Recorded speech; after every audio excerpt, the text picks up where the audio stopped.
हम लोग आज पढ़ रहे हैं श्रीमद् भगवद गीता से यथारूप से भी श्लोक क्रमांक 30 अध्याय 2।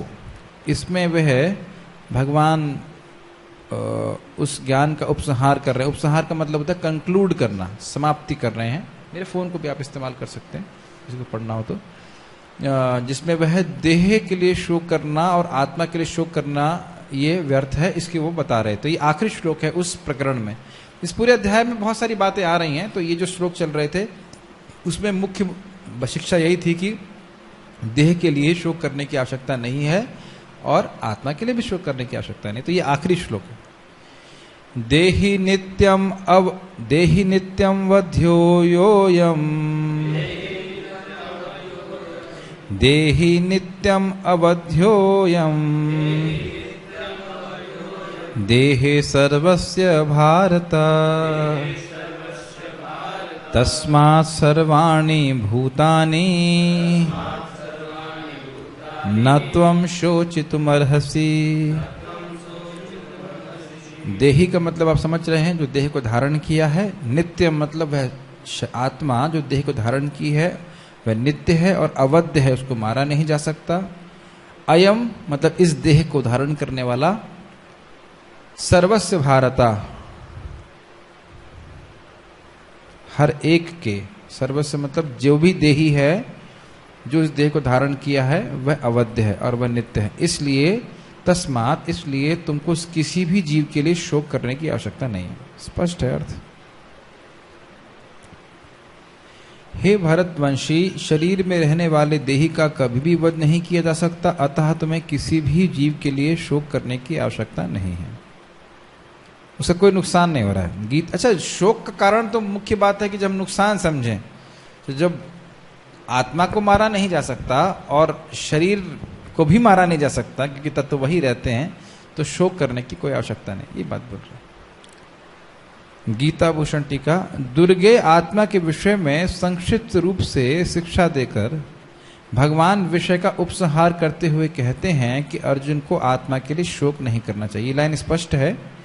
आत्मा का विषय मुश्किल होता है, फिर भी उसको संक्षेप में भगवान ने समझाया और उसका सारांश यही है कि हमें शोक करने की आवश्यकता नहीं। जीव जो देही है वह नश्वर शरीरों में स्थिर होकर भी शाश्वत होता है और किसी भी समय उसका वध नहीं हो सकता है। तो इस कारण से जिस भी जीव को शरीर प्राप्त हुआ है उनके लिए तुमको शोक नहीं करना चाहिए, जैसे भीष्म इत्यादि सभी। मुझे समझता नहीं, कुछ समझाने की जरूरत है, एकदम स्पष्ट है। तुमको आत्मा के लिए शोक नहीं करना चाहिए क्योंकि वह शाश्वत है, और शरीर के लिए भी शोक नहीं करना चाहिए क्योंकि स्वभाव से ही वह नाशवान है। और हमने कल चर्चा कर ली थी कि घड़े के रूप में पृथ्वी आती है, पृथ्वी रहती है, उसमें कोई अंतर नहीं पड़ता है। ठीक है। अब भगवान अविकारी आत्मा विषयक अपना उपदेश समाप्त कर रहे हैं। सेम चीज। अमर आत्मा का अनेक प्रकार से वर्णन करते हुए भगवान कृष्ण ने आत्मा को अमर तथा शरीर को नाशवान सिद्ध किया है। ये भी क्लियर है। अतः क्षत्रिय होने के नाते अर्जुन को इस भय से कि युद्ध में उसके पितामह भीष्म तथा गुरु द्रोण मर जाएंगे, अपने कर्तव्य से विमुख नहीं होना चाहिए। एक इंटरेस्टिंग चीज है कि भले ही उसका अपने गुरु से प्रेम है या भीष्म पितामह से प्रेम है, तो प्रेम से विमुख होने के लिए नहीं बोल रहे हैं। वो खाली ये बोल रहे हैं कि आपको अपने कर्तव्य पालन से विमुख नहीं होना चाहिए। ये एक इंपॉर्टेंट बात है, क्योंकि आत्मा अनश्वर है, अनश्वर है। कृष्ण को प्रमाण मानकर भौतिक देह से भिन्न आत्मा का पृथक अस्तित्व स्वीकार करना होगा। यह नहीं कि आत्मा जैसी कोई वस्तु नहीं है या कि जीवन के लक्षण रसायनों की अंतःक्रिया के फलस्वरूप एक विशेष अवस्था में प्रकट होते हैं। एक इंपॉर्टेंट बात है, अभी एक डॉक्टर से बात हो रही थी, वो कह रहे थे कि हम समय नहीं मिला इन माइथोलॉजियों पे रिसर्च करने के लिए या कुछ विषय पे जानकारी करने के लिए। तो मैंने इनको समझाया कि ये मिथ नहीं है, आप आत्मा हैं, ये मिथ नहीं है। मिथ मतलब समझते हैं एक भ्रांति या एक किंवदंती, झूठ मूठ में कोई कहानी नहीं बोल दी जा रही है कि हम केवल आत्मा मात्र है। ये वास्तविकता है। अब आप उसको जानते नहीं हो, आगे की बात है। जैसे आपका जो मेडिकल फील्ड है उसको मैं नहीं जानता हूं, इसका मतलब ये नहीं है कि वो मिथ है। मिथ समझ रहे हैं ना, मतलब झूठ नहीं है। हाँ, मैं नहीं जानता उसका मतलब है ना मिथ है। और सही बात है, हम में से कोई भी व्यक्ति नहीं जानता है कि जो एलोपैथी की दवाएं हैं या कोई भी दवा है वह कैसे कार्य करती है, तो उसका मतलब मिथ हो गया। उसी प्रकार से आप आत्मा के बारे में नहीं जानते हो, इसलिए आप ये लेबल कैसे कर देते हो कि वो मिथ है। एक विज्ञान है, इसको आप अगर आध्यात्मिक, जैसे आप अपने कॉलेज में पढ़ाई करते हैं तो वो समझ में आता है, उसी प्रकार से आध्यात्मिक विज्ञान को भी आप टीचर से पढ़ेंगे तो समझ में आएगा, और ऑब्वियसली उसके लिए अभ्यास भी करना पड़ता है। तो ये एक प्राय जगत में भ्रांति है कि लोग सोचते हैं कि जब आत्मा के बारे में बात की जा रही है तो किसी भूत प्रेत के बारे में बात की जाएगी। एक बार आईआईटी में मुझे छोटा सा एक सेमिनार कुछ टॉक देनी थी 10 मिनट की, तो मैं आत्मा के बारे में बोलना चाह रहा था, तो लोग सोच रहे थे कि मैं भूत के बारे में बोलूंगा। वो मुझे जो टीचर था वो बोलता है कि हाँ अब ये जो है एक घोस्ट स्टोरी सुनाएंगे, मतलब उसको मजाक की वस्तु सोचते हैं, भूत की कहानियां होती है ना ऐसे सुनाएंगे। लेकिन आत्मा के विज्ञान के बारे में अगर आप बोले तो उसको लोग मजाक समझते, ये गलत है। और प्रभुपाद उसको समझा रहे हैं कि हमें भगवान कृष्ण का प्रमाण मान करके आत्मा को स्वीकार करना पड़ेगा, अपने को स्वीकार करना पड़ेगा बेसिकली। फिल्मों में भी आत्मा को दिखाएंगे तो वो है, दिखाएंगे किस प्रकार से सफेद रोशनी है, वो सफेद कपड़े पहन के, वही लड़की सफेद कपड़े पहन के घूम रही है इधर भूत की तरह। तो ये गलत चीज है, ये केवल आत्मा का विज्ञान को ठीक से ना समझ पाने के कारण ऐसा होता है। वो भी सही बात है, वह भी आत्मा है जिसके पास स्थूल शरीर नहीं है, सूक्ष्म देह में घूम रही है। अब जरूरी नहीं कि वो वाइट ही हो उसको, हाँ आत्मा केवल ड्रामा की तरह है, और अपने व्यक्तित्व को ये मानना है। देखिए आप लोग सोच सकते हैं, हम सब सोच रहे हैं, तो हमने कई बार सुना, ये बताइए कितने लोग अपने आप को अपने इस पहचान से अलग समझते हैं। हम आत्मा समझते हो, आगे छोड़ दीजिए। कितना हम लोग इंग्लिश में कहेंगे रूटेड हैं, कितने गड़े हुए हैं अपने इस अस्तित्व में। हाँ, कितना अभिनिवेश है। कम से कम दिन में एक बार जरूर सोचना चाहिए। जब भी आप सोचेंगे मैं भगवत धाम जाऊंगा, तो सोचेंगे इसी शरीर से जाऊंगा। सोचिए, मान लीजिए हम वहां पे मेढक हैं तो कैसे मान लीजिए हमारा स्वरूप मेढक का है या पेड़ का है, कुछ भी है, तो हम लोग आइडेंटिफाई नहीं कर पाएंगे उससे।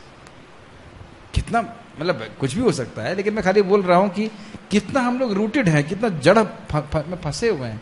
तो कई बार सुनना जरूरी है इस बात, क्योंकि प्राय तो हम शरीर के स्तर पे ही कार्य करते रहते और अपना पराया चलता रहता है उसमें भी, देहात्म बुद्धि। ठीक है। दूसरी बात प्रभुपाद जी हमारा ध्यान आकृष्ट कर रहे हैं कि आत्मा का सृजन भौतिक अवयवों से नहीं हो सकता है। रसायनों से बना करके अब आत्मा को घोट घोट करके आत्मा का रचना नहीं कर सकते हैं। यद्यपि आत्मा अमर है, किंतु इससे हिंसा को प्रोत्साहित नहीं किया जाता। फिर भी युद्ध के समय हिंसा को निषेध नहीं किया जाता, क्योंकि तब उसकी आवश्यकता रहती है। ऐसी आवश्यकता को भगवान की आज्ञा के आधार पर उचित ठहराया जा सकता है, स्वेच्छा से नहीं। ये सब बातें चर्चा कर चुके हैं हम लोग, और उसको ही हम लोग आगे 31वें श्लोक में हम चर्चा करेंगे। यहां तक आप लोग समझ, मतलब मेरे ख्याल से फॉलो कर रहे हैं कि धर्म में युद्ध में हिंसा को हिंसा नहीं कहा जाता है। अब उसको इलेबोरेट किया जाएगा 31 और 32 श्लोक में। भगवान यहाँ पे समझाएंगे, अभी जैसे हम पढ़ेंगे तो समझ में आ जाएगा कि क्या समझाएंगे।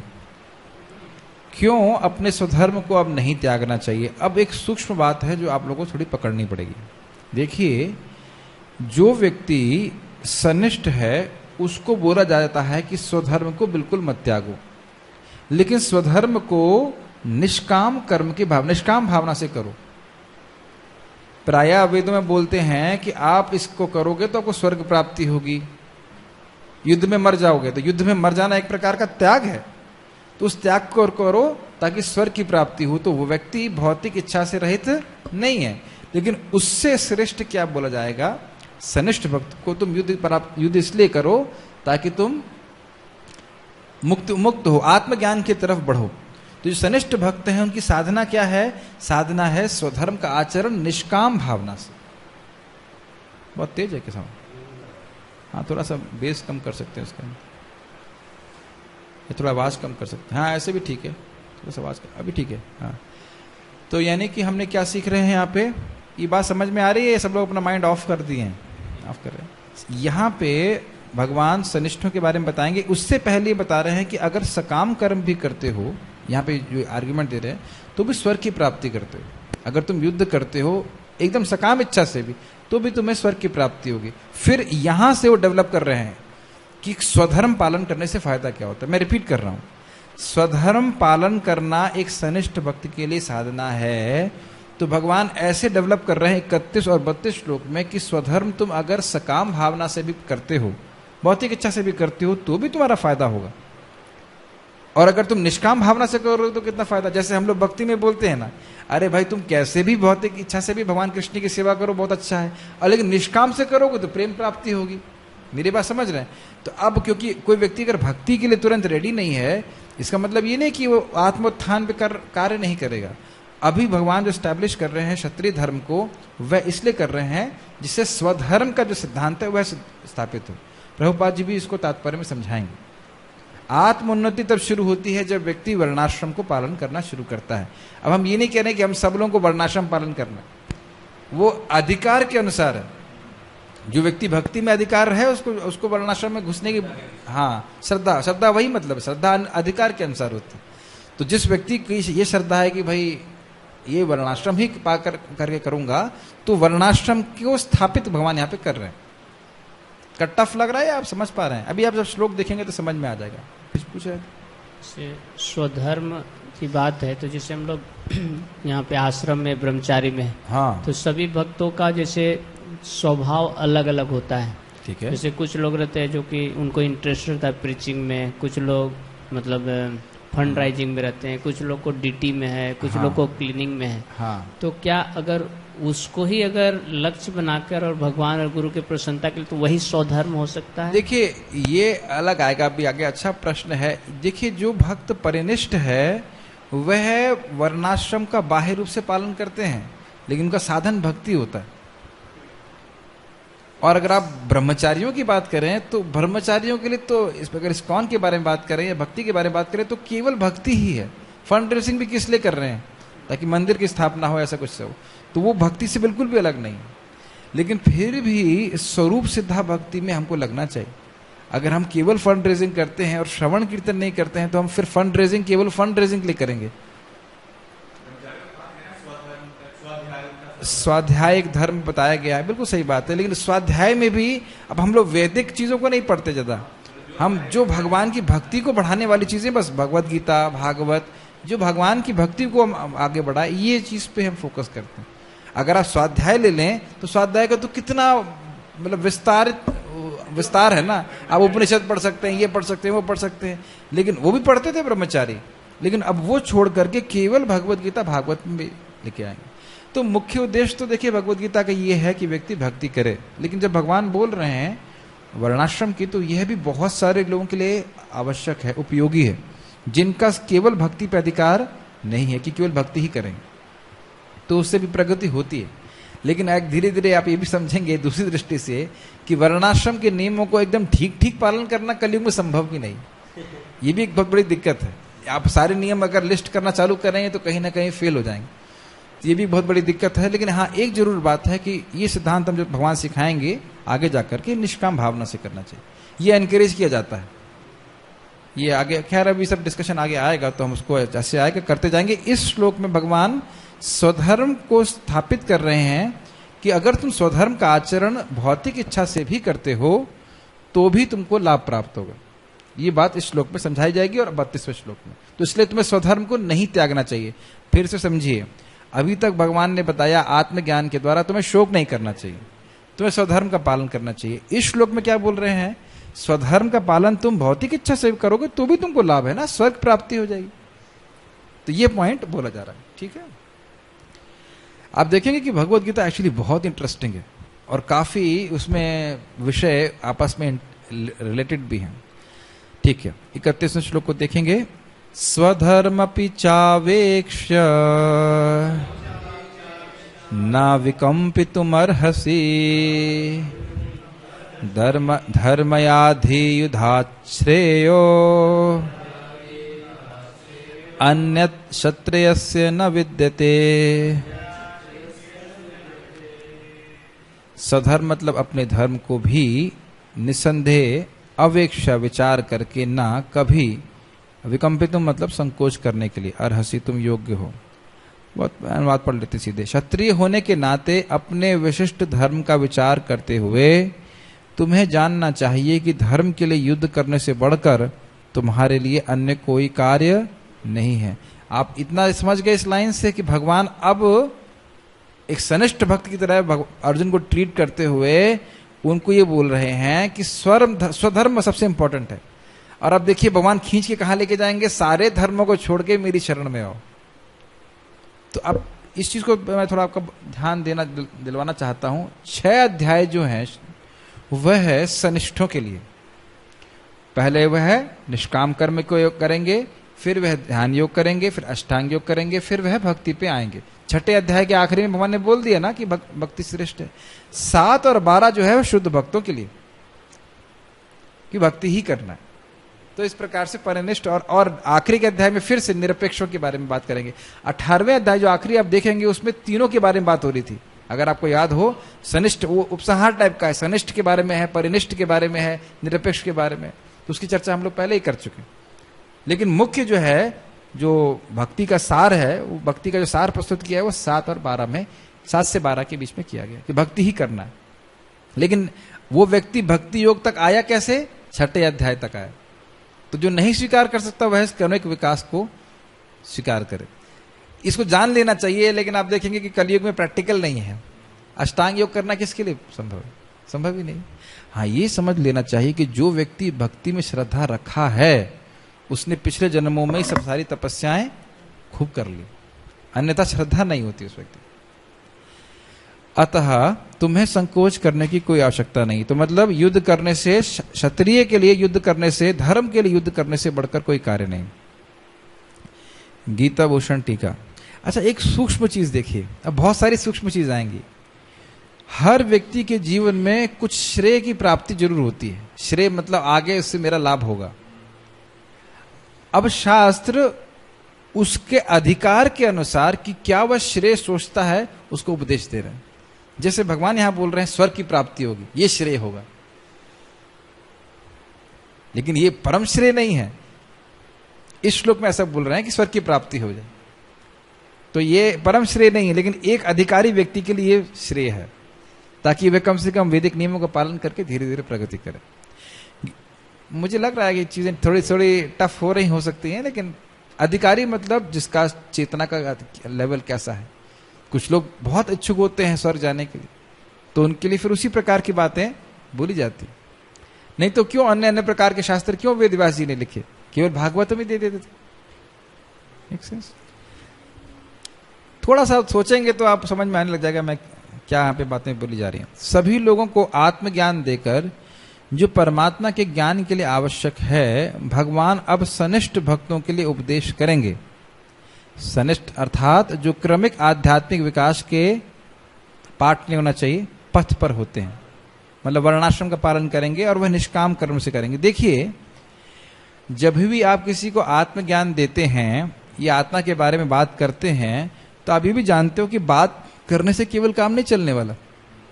हमें कोई ऐसी साधन होना चाहिए जिससे हम उसके बारे में हम उसको प्राप्त कर सकें। जैसे मैं कहूं कि भाई आपके पास बहुत धन है, आपके पिताजी ने आपके लिए बहुत धन रखा है, ये अच्छी बात है, अच्छा लग रहा है सुनने में, लेकिन ये भी तो तरीका बताओ कि प्राप्त कैसे होगा, नहीं तो जान लेने से कैसे काम चलेगा। तो ये आत्मज्ञान, आत्मानुभूति हर व्यक्ति के लिए अलग अलग होगी। और इसलिए जो सनिष्ठ भक्त है, जिसको वर्णाश्रम, जो एकदम कह सकते हैं भोगों में लिप्त है, बहुत अधिकारी नहीं है, भक्ति नहीं कर सकता, तो उसके लिए भगवान अब स्वधर्म की स्थापना कर रहे हैं, ताकि धीरे धीरे वे क्रमशः विकास करके आत्मज्ञान की प्राप्ति कर सके। Make sense to you? जिसमें, अच्छा हाँ, क्या बात कर रहा था मैं, आवश्यक है अब सनिष्ठ भक्तों के लिए उपदेश करेंगे जिसमें भौतिक इच्छाओं से रहित, थोड़ा सा स्पेलिंग मिस्टेक है, जिसमें भौतिक इच्छाओं से रहित होकर कर्म किया जाता है, अर्थात निष्काम कर्म, और जो हृदय को शुद्ध करके आत्मज्ञान को स्थापित कर देता है। तो अब ये थोड़ा समझिए इस लाइन को। सनिष्ठ भक्त स्वधर्म का, वर्णाश्रम का पालन कैसे करता है? निष्काम भावना से। अब भगवान स्वधर्म की पोटेंसी को स्थापित करने के लिए कह रहे हैं कि स्वधर्म को अगले श्लोक लाइन में बोलेंगे कि तुम भौतिक इच्छा से भी करोगे तो स्वर्ग प्राप्ति कराएगा। समझे? भौतिक इच्छा से करोगे स्वर्ग प्राप्ति कराएगा, अगर निष्काम भावना से करोगे तो आत्मज्ञान देगा। तो ये शक्ति है स्वधर्म की, वर्णाश्रम धर्म की। इसको स्थापित करने के लिए भगवान इस आर्गुमेंट को दे रहे हैं कि तुम्हें स्वर्ग प्राप्ति तो करा ही देगा ना, श्रेय की प्राप्ति तो करेगी ना, होगी ना, अधोगति तो नहीं होगी ना, ये बात बोल रहे हैं। ये भगवान का हाईएस्ट टीचिंग नहीं है।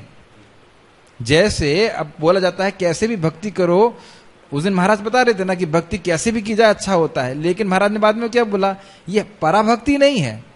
तो दोनों बातें बोली जा रही है कि नहीं बोली जा रही? भक्ति बहुत प्रभावशाली है, आप कैसे भी करो लाभ होगा, तो किसी तरह लोगों को भक्ति में लाने के लिए बोला जा रहा है। लेकिन वास्तविक रूप से भक्ति जैसे की जाए, जैसे आत्मा को सुख प्राप्त होगा, परम श्रेय प्राप्ति होगी, वो निष्काम भक्ति।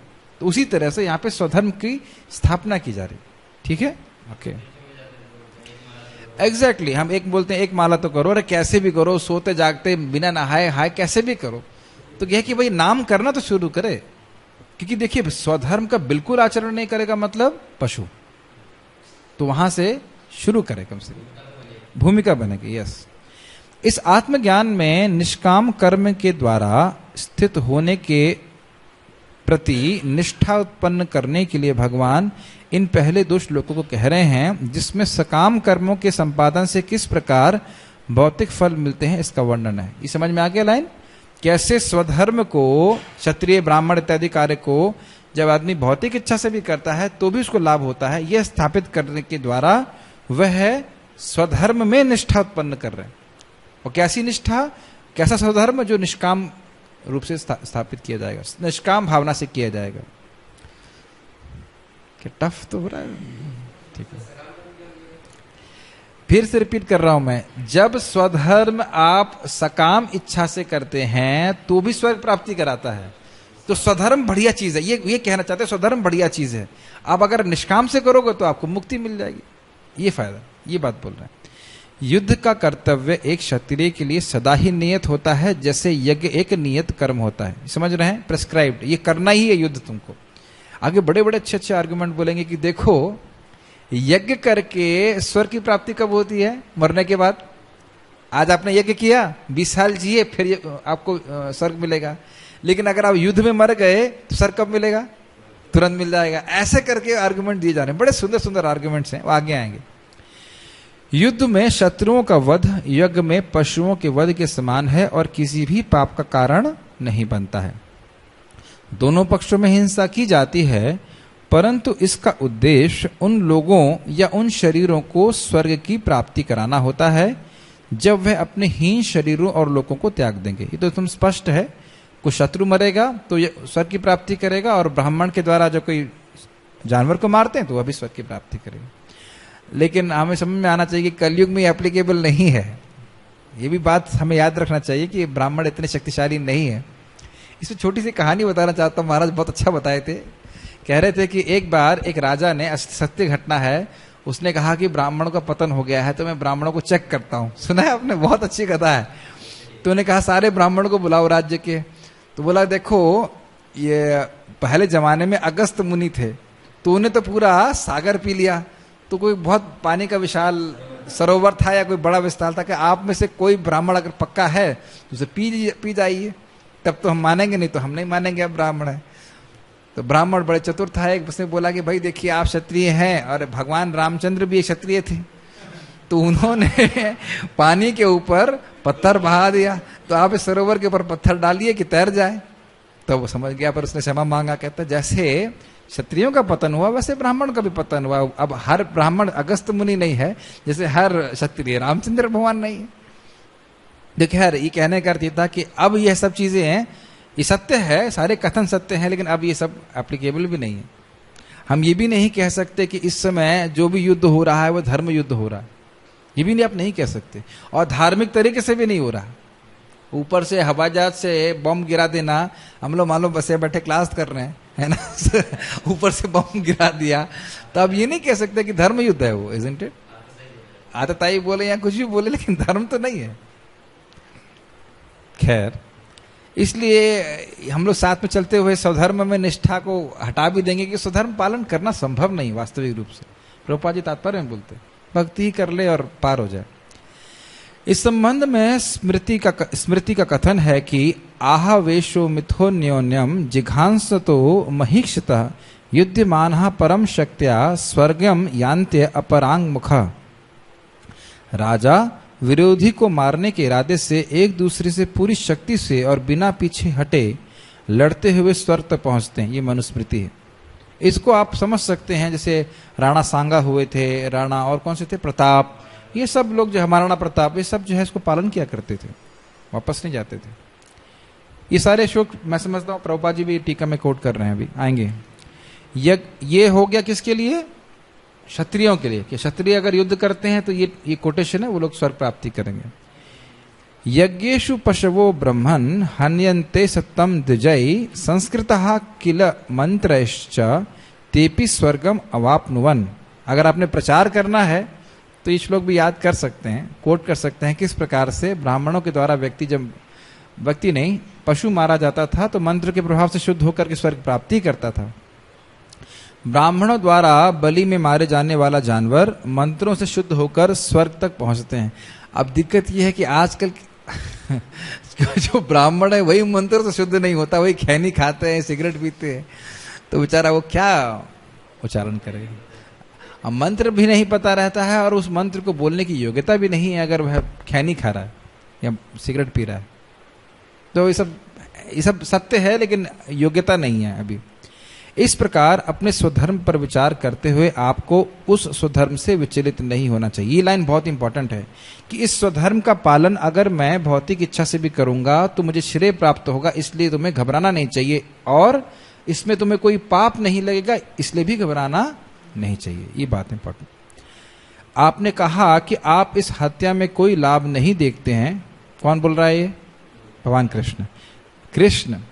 कृष्ण अर्जुन को बोल रहे हैं। आपने कहा कि आप इस हत्या में कोई लाभ नहीं देखते हैं क्योंकि यह मृत्यु के बाद लगातार नरक में रहने का कारण बनेगा, क्योंकि आप युद्ध द्वारा पाप करेंगे। लेकिन यह ऐसा नहीं है, यह केवल अज्ञानता से युद्ध करने के लिए लागू होता है। मतलब अगर व्यक्ति नहीं समझ रहा है कि यह युद्ध धर्म का है या नहीं है, अधर्म के पक्ष में युद्ध कर रहा है तो ऐसा हो सकता है, लेकिन अगर धर्म युद्ध कर रहा है तो कोई इसमें दिक्कत नहीं है। ठीक है। एक चीज आप देखेंगे कि कोई व्यक्ति कुछ करने के लिए तैयार रहता है तभी सोचेगा जब उसका कुछ फायदा है। जब बोल रहे हैं, बड़ा सूक्ष्म बात है कि निष्काम कर्म करो तब क्या फायदा है? यस, उसको मुक्ति प्राप्ति होगी, उसे आत्मज्ञान प्राप्त होगा। तो आप ये नहीं कह सकते कि कोई फायदा नहीं है। आगे भी ये सब बात ध्यान रखिएगा, जब बोला जाएगा कर्मणा वादिकारस्ते मां फलेषु कदाचन, तो आप कहेंगे अरे फल की इच्छा नहीं है तो मैं काम क्यों करूं? बिना उद्देश्य के हम कोई कार्य नहीं करते। फल की इच्छा से रहित होकर काम करने से हमारा हृदय शुद्ध होता है, तो हमको वो फल चाहिए। समझ में आ रहा है? वो हमारा उद्देश्य कार्य करने का, श्रेय की वो हमारा श्रेय है। तो ऐसा मत सोचिए कि बिना उद्देश्य के काम कर रहे हैं। तो पॉइंट ये है कि हमारा उत्साह ही नहीं रहेगा। अगर कुछ हम कुछ कार्य कर रहे हैं, ऐसा कोई रिजल्ट ही नहीं आ रहा तो उत्साह क्या आएगा? लेकिन रिजल्ट भौतिक ना होकर के आध्यात्मिक उन्नति, यह रिजल्ट होना चाहिए। Make sense to you? ये सारी चीजें आगे भी आएंगी, इसलिए हम उसको आपका ध्यान उधर आकृष्ट कर रहे हैं। धर्म के सिद्धांतों के अनुसार लड़ना श्रेयस्कर है। श्रेयस्कर मतलब आगे लाभ देने वाला है। युद्ध वास्तव में पृथ्वी पर विजय का द्वार है, ताकि आप नागरिकों की रक्षा करने और ब्राह्मणों और गुरुओं की पूजा करने के रूप में क्षत्रिय धर्म की स्थापना कर सकें। अब यहां तक पूरी सकाम भावना ही है। आप पृथ्वी पर राज्य करेंगे, आपकी प्रसिद्धि प्राप्त होगी, यही सी उद्देश्य से भी आप युद्ध करेंगे, आपके लिए लाभ है। पराशर भी कहते हैं, क्षत्रियो ही प्रजारक्षण शस्त्र पाणि प्रदंडयन निर्जित्य पर सैन्य आदि शितिम धर्मेण पालयेत। एक क्षत्रिय को हाथ में शस्त्र लेकर दंड देने के लिए, किसको? अपराधी को। ये अलग अलग लोगों के हिसाब से है। अपराधी को दंड देने के लिए शस्त्र रहना चाहिए हाथ में, प्रजा का पालन और विपक्ष की सेना पर विजय प्राप्त कर पृथ्वी पर धर्म पूर्वक राज्य करने के लिए तैयार होना चाहिए। तो ये सारा कुछ एक स्वधर्म क्षत्रिय को पालन किस लिए करना चाहिए? सकाम भावना से। ओके, आप कोई पढ़ेंगे? कौन हिंदी? आप अच्छा हिंदी पढ़ते हैं? यस, पढ़िए तात्पर्य। सामाजिक व्यवस्था के 4 वर्णों में द्वितीय वर्ण उत्तम शासन के लिए है। मतलब उत्तम शासन मतलब क्षत्रिय मतलब उत्तम शासन का मतलब क्या है? हाँ, ब्राह्मणों की रक्षा करना, गुरुओं की रक्षा करना, प्रजा का पालन करना, अपराधियों का दंड देना, एकदम स्पष्ट। यस। और क्षत्रिय कहलाता है, छत का अर्थ है चोट खाया हुआ, जो क्षति से रक्षा करे वह क्षत्रिय कहलाता है। त्रायते रक्षा प्रदान करना। समझ में आया क्या मतलब है इसका? इस लाइन को अपने पढ़ा सक, क्या अर्थ है? जो हिंसा करके रक्षा करे, और बहुत बार हिंसा करके ही रक्षा होती है। ऐसा नहीं सोचना चाहिए कि सारे महात्मा ही घूम रहे हैं। कुछ लोग हैं जो उग्रवादी हैं, उनको गोली मार करके या उनके प्रति हिंसा करके ही समाज की व्यवस्था बन सकती है। तो ऐसे करना पड़ता है लोगों को। यस। त्रायते रक्षा प्रदान करना। क्षत्रियों को वन में आखेट करने का प्रशिक्षण दिया जाता है। क्षत्रिय जंगल में जाकर शेर को ललकारता और उससे आमने सामने अपनी तलवार से लड़ता है।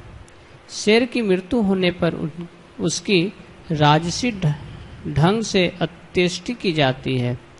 आज भी जयपुर रियासत के क्षत्रिय राजा इस प्रथा का पालन करते हैं। आज भी मतलब जब प्रभुपाद ने तात्पर्य लिखा था, अब नहीं अब तो अलाउड भी नहीं है। यस। और कर भी नहीं सकता कोई, इतना बहुत मुश्किल है। क्षत्रियों को विशेष रूप से ललकारने तथा मारने की शिक्षा दी जाती है, क्योंकि कभी कभी धार्मिक हिंसा अनिवार्य होती है। यस। तो अब मैं समझता हूँ एक से हमारे पहले चर्चाओं में ये बात आई थी कि वो लोग जानवरों को मारते हैं तो पाप लगता है कि नहीं लगता है। तो प्रभुपाद जी बड़ा स्पष्ट रूप से समझा रहे हैं किन जानवरों को मारते हो। तो प्रायः वह शेर इत्यादि को मारते हैं, और खरगोश मारने से क्षत्रिय नहीं होते वो इस तरह से मैंने तो कभी सुना नहीं खरगोश मारते हो, ऐसा पता नहीं। नहीं, क्षत्रिय लोग नहीं मारते थे। जो एक्चुअल क्षत्रिय थे वो था ना, बोले मैंने आज तलवार से खरगोश मार के लाया, उससे तो कोई मतलब नहीं ना। कभी कभी मैंने कुछ सुना नहीं, छोड़ दीजिए। मेरे शेर के बारे में प्रभुपाद बोल रहे तो हम कह सकते हैं, बाकी हमने कुछ पता नहीं। पढ़िए। इसलिए क्षत्रियों को सीधे संन्यास आश्रम ग्रहण करने का विधान नहीं है। यस। अब ये लाइन समझाइए, बहुत अच्छी लाइन प्रभुपाद ने बोला।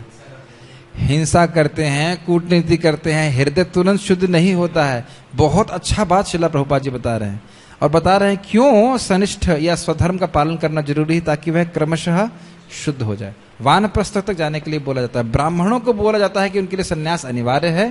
क्षत्रिय संन्यास ले भी सकते हैं और नहीं भी ले सकते। वैश्यों को केवल वानप्रस्थ तक बोला जाता है, शूद्रों को गृहस्थ नहीं। देखिए, संन्यास ले लेंगे तो शासन करेगा, उसका बेटा करेगा ना। लेकिन कहने का पॉइंट है कि तुरंत संन्यास नहीं ले सकते, उसका स्वभाव इस प्रकार का है। स्वभाव अब देख सकते हैं, ध्रुव महाराज को जब नारद मुनि बोल रहे थे कि शांत रहो शांत रहो, ना मेरे से नहीं हो सकता, आपके पास सोल्यूशन है तो बताइए, नहीं तो फिर आप जाइए ऐसे करके, है ना। यस। हाँ, बहुत तेज है उनका रहता है। यस। राजनीति में अहिंसा कूटनीतिक चाल हो सकती है, किंतु यह कभी भी कारण या सिद्धांत नहीं रही। धार्मिक समझ में आया आपको? कभी कभी क्षत्रिय लोग हिंसा नहीं करते हैं, इसलिए कि सामने वाला पक्ष बहुत प्रबल है। जैसे आप लोग जानते हो कि किसको मारा था फाड़ करके भीम ने, क्या नाम था उसका? जरासंध। तो जरासंध से वह सीधे नहीं भिड़ रहे थे। आपको याद हो ना, डिस्कशन चल रहा था कि जरासंध को पहले मारा जाए ना क्या किया जाए। तो यहां बात चल रही थी कि कौन आया था, जरासंध ने बहुत सारे राजाओं को कैदी किया हुआ था। तो फिर उनका पत्र आया था भगवान कृष्ण के पास। तो सारे जो यदु थे वो चालू हो गए, चलो हम युद्ध करने जाएंगे। उनको बड़ा अच्छा लगता है एक्चुअली, जैसे हम लोग खेलने जाएंगे ऐसा लगता है हम युद्ध करने जाएंगे। तो भगवान फिर विचार विमर्श करके कहते हैं नहीं ऐसा सही नहीं है, राजसूय यज्ञ वो कर रहे हैं, उसके बाद उसको भीम के द्वारा मरवा देते हैं। तो आप देख सकते हैं कि उस टाइम कुछ शांति रखी गई कि नहीं, ऐसे अनावश्यक हिंसा जरूरी नहीं है। तो ये डिप्लोमेसी समझते हैं, हाँ कूटनीति होती है, लेकिन हमेशा हिंसा को अवॉइड किया जाएगा क्षत्रियों के द्वारा, ऐसा नहीं। यस। धार्मिक संहिताओं में उल्लेख मिलता है, इसको हम लोग पढ़ चुके हैं। आहवेशु मिथोन्योन्यम जिघांसतो महिक्षितः युद्धमानः परम शक्त्या स्वर्गम यान्त्य परांगमुख। यज्ञेषु पशवो ब्रह्मन् हन्यन्ते सत्यम द्विजय संस्कृतः किल मंत्रस्य तेपि स्वर्गम अवाप्नुवन। ये हमने इस पे चर्चा कर लिया था, आप पढ़िए। युद्ध में विरोधी ईर्ष्यालु राजा से संघर्ष करते हुए मरने वाला राजा या क्षत्रियों को मृत्यु के अनंतर वे भी उच्च लोक प्राप्त होती है, जिसकी प्राप्ति यज्ञ आदि यज्ञानी में मारे गए पशुओं को होती है। अतः स्पष्ट है। यस। अतः धर्म के लिए युद्ध भूमि में वध करना या याज्ञिक अग्नि के लिए पशुओं का वध करना हिंसा कार्य नहीं माना जाता, क्योंकि इसमें निहित धर्म के कारण प्रत्येक व्यक्ति को लाभ पहुंचता है। आपने चीज इंटरेस्टिंग देखी, निहित धर्म मतलब उसमें वो अंदर पड़ा हुआ है धर्म, वो जो नियम पालन किए जा रहे हैं, ऐसा लग रहा है हिंसा है, लेकिन उसके अंदर अंदर पड़ा हुआ है धर्म। निहित मतलब उसमें धर्म है, उसको धर्म आप अलग नहीं कर सकते, छुपा हुआ कह सकते हैं, नहीं है अंदर। बाह्य रूप से लग रहा है हिंसा है, लेकिन उसमें धर्म है, तो उस धर्म का पालन करने वाला व्यक्ति का उत्थान होगा। ये बात बढ़िया। यज्ञ में बलि दिए गए पशु को एक स्वरूप से दूसरे में बिना विकास प्रक्रिया के ही तुरंत मनुष्य का शरीर प्राप्त हो जाता है। अब इसमें फायदा क्या देखिए, पशु का क्या हुआ भाई, दो चीज फायदा। एक कि अगर वो क्रमिक विकास करता तो कितनी बार माँ के गर्भ में बैठना पड़ता, पहली चीज। देखिए ये होता हुआ दिखते नहीं इसलिए हम समझ नहीं पाते, लेकिन हम सिद्धांत तो देख ही रहे हैं। तो कितनी बार बैठना पड़ता उसको, मान लो गधा था तो गधे से इंसान बनने में उसको कितना समय लगेगा। वैसे इंसान से गधे बनने में बहुत टाइम नहीं लगता है लेकिन गधे से इंसान बनने में बहुत टाइम लगता है, तो काफी टाइम लगेगा और कितनी बार भोगना पड़ेगा उसको। तो अब ये अगर वध हो जाता है, वैसे गधे का वध तो नहीं होता यज्ञ में, हमने सुना नहीं लेकिन गलत एग्जाम्पल हो गया, लेकिन घोड़े का या जैसे है तो वध कर दिया जाता है, तो फिर उसके बाद उसको मनुष्य शरीर तुरंत प्राप्त हो जाता है। जैसे भागवतम के 5वें स्कंद में प्राचीन बरही का वर्णन आता है। तो उसमें जो है नारद मुनि कहते हैं कि आपने यज्ञ किया और आपने बहुत ज्यादा पशुओं के है, तो वो सारे आपका वेट कर रहे हैं, और आप जब मरोगे तो वो सब आपको दंड देने के लिए मुंह फाड़े खड़े हैं। प्रश्न है, इनका प्रश्न समझ में आया आपको। नारद मुनि प्राचीन वर्ष को बोलते हैं कि आपने इतने सारे पशुओं को मारा है, अब वह सब आपके से बदला लेने के लिए इच्छुक है। तो इससे हम यही समझ सकते हैं कि कहीं ना कहीं यज्ञ में कुछ ना कुछ गलती रही होगी। इतने सारे यज्ञ कर दिए, पृथ्वी भर गई, लेकिन यही हम समझ सकते हैं कि कहीं ना कहीं कोई त्रुटि रही होगी। मुझे लगता है कि अनावश्यक, मतलब जरूरत नहीं, अनावश्यक रूप से कर दिया, बहुत ज्यादा कर दिया। बहुत सारी बातें हैं, एक तो अनावश्यक रूप से करा, और दूसरा वो एक भक्त थे, तो उस भक्त को एक कर्म कांड में लगना ये उचित नहीं। ये बात प्रभुपाद जी बताते हैं वहां पे प्राचीन वर्षद के केस में कि एक भक्त थे, इस कारण से बताते, क्योंकि प्राचीन वर्षद प्रश्न करते हैं कि क्या मैं योग्य नहीं था या उनको पता नहीं था। तो नारद भी यही बोले थे कि नहीं, उनको पता नहीं था। तो इसका मतलब प्राचीन वर्षद में भक्ति की योग्यता थी, लेकिन उनको संपर्क नहीं प्राप्त हुआ। तो यही मैं हमारी समझावट है कि इस तरह नारद मुनि ने उनको प्रचारित किया। अब ये तो हम ये नहीं कह सकते कि यहाँ से यहाँ पे हम सीख रहे हैं कि नरक जाने का तो कोई मतलब ही नहीं होता। हाँ, लेकिन मैं समझता हूँ जो उससे कि वो बहुत ज्यादा हो गया था और बहुत अधिक पशु की हिंसा हो रही होगी, जो हम यही जो उससे आपके वक्तव्य से हम स्वीकार करते हैं, और उसमें कुछ गलती भी हो रही होगी, तभी इस प्रकार से कुछ प्रॉब्लम आ सकती है, अन्यथा तो हम समझ नहीं सकते कि गलती होती है। यस। इसी तरह युद्ध भूमि में मारे गए क्षत्रिय यज्ञ संपन्न करने वाले ब्राह्मणों को प्राप्त होने वाले स्वर्ग लोक में जाते हैं। देखिए अब यहाँ से तो स्पष्ट यही कि सिद्धांत के अनुसार अगर ठीक ठीक यज्ञ किया जाए तो स्वर्ग की प्राप्ति होती है, तो नरक की प्राप्ति का कोई मतलब नहीं है। लेकिन जैसे आप देख सकते हो, नृग महाराज तो गाय का दान कर रहे थे और एक छोटी सी मिस्टेक से स्वर्ग की प्राप्ति, नरक की प्राप्ति हुई, या छिपकली का शरीर प्राप्त हो। देखिए सिद्धांत में बड़ा सुंदर लगता है, लेकिन ये ध्यान देना चाहिए कि जरा सा मिस्टेक हुआ तो एकदम से फिर गलत विपरीत परिणाम आता है। और इसके विपरीत महाराज बड़ा अच्छा बता रहे थे, आपको याद हो वृंदावन चंद्र महाराज की, किसी भी परिस्थिति में भक्ति लाभकारी ही होती है, श्रेय के प्राप्त कराने वाली भी होती है। बिल्कुल अज्ञान में हो, बिल्कुल गलत समय में कुछ नहीं पता आ रहा है, जैसे आप अजामिल केस में प्रत्यक्ष देख सकते हो, उसे कुछ पता नहीं था कि किसका नाम उच्चारण कर रहा है, नारायण नारायण बोलने मात्र से उसका उद्धार हो गया। ये बहुत अच्छा बात हम यहाँ पे सीख रहे हैं कि स्वधर्म है, इसमें कुछ में जरा सी भी गलती होती है तो उसको लाभ नहीं होता है पूरी तरह से प्राप्त। ये बहुत अच्छा पॉइंट है, स्पेशली कर्मकांड के सेक्शन। स्वधर्म दो प्रकार का होता है। जब तक मनुष्य मुक्त नहीं हो जाता तब तक मुक्ति प्राप्त करने के लिए धर्म के अनुसार शरीर विशेष के कर्तव्य करने होते हैं। ये लाइन समझ में आई? भौतिक चेतना में हूँ, स्वधर्म का पालन कर रहा हूँ ताकि धीरे धीरे मेरा हृदय शुद्ध हो। यस। जब वो मुक्त हो जाता है तो उसका विशेष कर्तव्य या स्वधर्म आध्यात्मिक हो जाता है और देहात्म बुद्धि में नहीं रहता। ये प्लीज इस दो लाइन को बढ़िया से समझिए। जब व्यक्ति देहात्म बुद्धि में हो जाता है, होता है तो उसको उपदेश देहात्म बुद्धि के अनुसार दिए जाते हैं। ये समझ में आ रही है बात आपको? बहुत अच्छा उदाहरण महाराज बताते हैं कि नदी है। अब नदी को आपको पार करना है तो आपको नदी के साथ बहना पड़ता है। अगर कोई बोल दे कि तुम भाई जीव हो, आत्मा हो, तो मुझे करना क्या ये तो बताओ।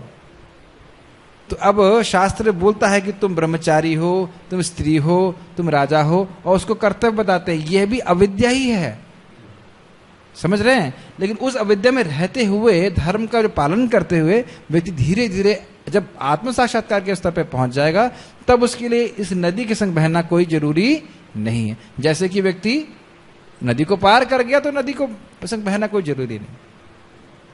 समझ गए ना मेरी बात? लेकिन जब तक आप नदी को पार नहीं किए हैं तब तक आपको बहना पड़ेगा। पहले इसको समझिए मेरी बात को। तो अब हम लोग हैं शरीर की चेतना में रूढ़ हैं, तो अब मान लीजिए ब्रह्मचारी हैं तो हमें ब्रह्मचारी कर्तव्य पालन करने पड़ेंगे। एग्जाम्पल देता हूं, ब्रह्मचारी आश्रम में स्त्री का कोई मतलब नहीं, कोई शास्त्र का प्रमाण नहीं, कोई है ही नहीं। अब नारद मुनि ने कयाद्रि को कैसे रखा अपने आश्रम में? आप चैलेंज कर सकते हैं? नहीं कर सकते। प्रभुपाद जी बड़ा सुंदर लिखते हैं कि वह इस देहात्म चेतना से पार हैं, वो मुक्त पुरुष हैं। हाँ, पतंग ऋषि ने सबरी को रखा था। अच्छा, हाँ। तो आप देख सकते हैं कि जो लोग देहात्म बुद्धि से पार हैं वह वैदिक सिद्धांत के परे हैं, तो उनका उदाहरण लेकर के हम ऐसा नहीं कर सकते। जैसे कि गंगा नदी में सुअर स्नान करता है, हाँ। तो गंगा नदी अपवित्र नहीं, लेकिन आपके कटोरी में सुअर ने मुंह मार दिया गंगा, तो आपको अपवित्र हो गई। Very good. वही पूरा सुअर जो है पूरा गंगा नदी में स्नान करता है और वहीं स्नान करते हो और उसको आप अपवित्र नहीं मानते हो। हाँ, कहने का अर्थ यही है कि जो हम यहाँ पे सीख रहे हैं कि जो व्यक्ति देहात्म बुद्धि में है, हम सभी के लिए उसको ऐसी ही शिक्षा दी जाएगी, और जब वह पूरा मुक्त हो जाएगा तब उसके लिए सब नियम पालन करने की जरूरत नहीं है। इसको भगवान आगे गीता में भी बताएंगे। Yes yes yes yes yes. जब तक देहात्म बुद्धि है तब तक ब्राह्मणों तथा क्षत्रियों के लिए स्वधर्म पालन अनिवार्य होता है। स्पष्ट है। यस। स्वधर्म का विधान भगवान द्वारा होता है, जिसका स्पष्टीकरण चतुर्थ अध्याय में किया जाएगा। शारीरिक स्तर पर स्वधर्म को वर्णाश्रम धर्म अथवा आध्यात्मिक बोध का प्रथम सोपान कहते हैं। हाँ, क्यों? क्योंकि एकदम जानवर जैसा जीवन से उठ करके अब वह वर्णाश्रम में आया, अब धीरे धीरे उसको आत्मत्व मतलब उत्थान में बढ़ेगा आगे। यस। वर्णाश्रम धर्म अर्थात प्राप्त शरीर के विशिष्ट गुणों पर आधारित स्वधर्म की अवस्था से मानवीय सभ्यता का शुभारंभ होता है। वर्णाश्रम, ये लाइन समझ में आ रही है आप लोगों को? और ये बहुत अच्छा है, क्योंकि जिस व्यक्ति को जिस तरह से बहना अच्छा लगता है, ब्राह्मण है, क्षत्रिय है, वह शूद्र, वैसे ही करे। अगर आप लोग को याद हो 17वें अध्याय में हमने चर्चा करी थी कि जिस व्यक्ति का जैसा स्वभाव है, अगर शास्त्र के अनुसार वह उन गुणों को के अनुसार कार्य करता है तो उसके लिए वही दिव्य गुण है। मैं अभी एक्सप्लेन नहीं कर रहा हूँ, हमने खूब अच्छे से एक्सप्लेन किया था। सबके अलग अलग गुण थे ना, ब्राह्मण के बहुत सारे गुण थे, क्षत्रिय के अलग अलग गुण थे, और अपने को समझ करके गुरु के मार्गदर्शन में व्यक्ति उसके अनुसार कार्य करे। हाँ जी। वर्णाश्रम धर्म के अनुसार किसी कार्य क्षेत्र में स्वधर्म का निर्वाह करने से जीवन के उच्चतर पद को प्राप्त किया जा सकता है। ये लाइन का एक बहुत इंपॉर्टेंट बात यह है कि हम जिस अधिकार पे हैं, ये बहुत इंस्पिरेशनल बात है, बहुत प्रैक्टिकल। देखिए, हम जिस अधिकार पे हैं, हमारे लिए उसी अधिकार के अनुसार कार्य करना उचित है, न कम न ज्यादा। आप सब लोग 16 माला करते हैं, तो आप 16 से 12 पे आओगे तो अच्छा नहीं, लेकिन आप कहो कि 16 से मैं सीधे 64 पे जंप करूंगा, वो भी अच्छा नहीं। मैं अगर भक्ति के परिप्रेक्ष्य में बोलूं, ये कोई क्षत्रिय है तो उसको क्षत्रिय के कार्य करने अच्छे लगते तो करे, मतलब करेगा ही। अब कहे तुरंत मैं ब्राह्मण के कार्य करूंगा, वो सही नहीं, वो वापस गिर के क्षत्रिय के कार्य पे ही आ जाएगा। और एक और बात है कि जिस अधिकार पे हम हैं उसके अनुसार हम कार्य करते हैं, चाहे भक्ति में कर रहे हो चाहे स्वधर्म में, वो बनाया ऐसा गया है कि आप प्रगति करेंगे। जैसे आप श्रद्धा पे थे तो आपने साधु संग किया, साधु संग कर रहे हैं तो अब वहां से क्या हुआ, अपने आप भजन क्रिया की इच्छा हुई, ठीक। अब वो भजन क्रिया धीरे धीरे अनर्थ निवृत्ति कर रही, ठीक। अब आप जंप नहीं कर सकते कि मुझे कल प्रेम मिल गया, ऐसा नहीं होता है, प्राय नहीं होता है। अब आप अनर्थ निवृत्ति के लेवल पे करते रहिए भक्ति, और उसमें सबसे इंपॉर्टेंट है नियमित रूप से करना, तो फिर आप निष्ठा के लेवल पे आ जाएंगे। ये बहुत अच्छी बात है कि जिस स्तर पे हम हैं हमें निरुत्साहित ना, मतलब उत्साहित रहते हुए जितना अधिकार है वैसे करते हुए फिर धीरे धीरे क्रमशः आगे बढ़ना चाहिए। ठीक है, हमने बस एक बार रिवाइज कर दे रहे, हमने ये सीखा कि भगवान यहाँ पे स्वधर्म की में निष्ठा उत्पन्न करने के लिए ये बता रहे हैं कि तुम भौतिक इच्छा से भी करोगे तो स्वर्ग की प्राप्ति होगी, इसलिए स्वधर्म को ना त्यागो। और आत्मा के लिए शोक करने की आवश्यकता ऐसे भी नहीं है, शरीर के लिए भी शोक करने की आवश्यकता नहीं। बहुत बहुत धन्यवाद। श्रीमद् भगवद गीता की जय, श्रील प्रभुपाद की जय।